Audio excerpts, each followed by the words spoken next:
কতদিন চলবে Russia Ukraine যুদ্ধ, কবে আসবে শান্তি, আর কার উপর নির্ভর করছে সবকিছু?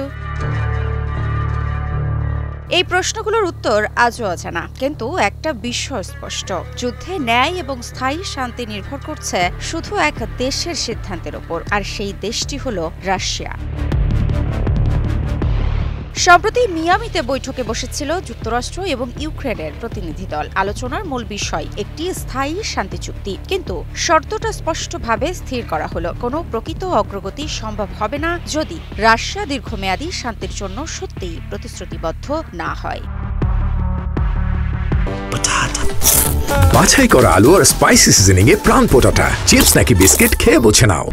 ইউক্রেনের কর্মকর্তারা গত 2 দিন ধরে ট্রাম্প প্রশাসনের দূত স্টিভ উইটকফ এবং জ্যারেড কুশনারের সঙ্গে বৈঠক করছেন। আলোচনার মূল উদ্দেশ্য যুদ্ধকে থামানো, উভয় পক্ষের নিরাপত্তা নিশ্চিত করা এবং দেশের পুনর্গঠন পরিকল্পনার দিকে এগোনো।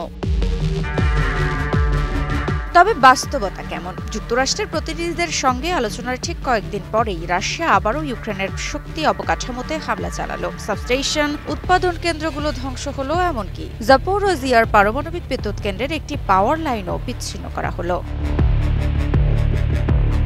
ইউক্রেনের বিমান বাহিনী জানিয়েছে, একদিনে রাশিয়া 653টি শাহেদ ধরনের আক্রমণকারী ড্রোন, 36টি ক্রুজ মিসাইল এবং 17টি ব্যালিস্টিক মিসাইল ব্যবহার করেছে। 29টি স্থানে মোট 60টি আঘাত নথিভুক্ত হয়েছে।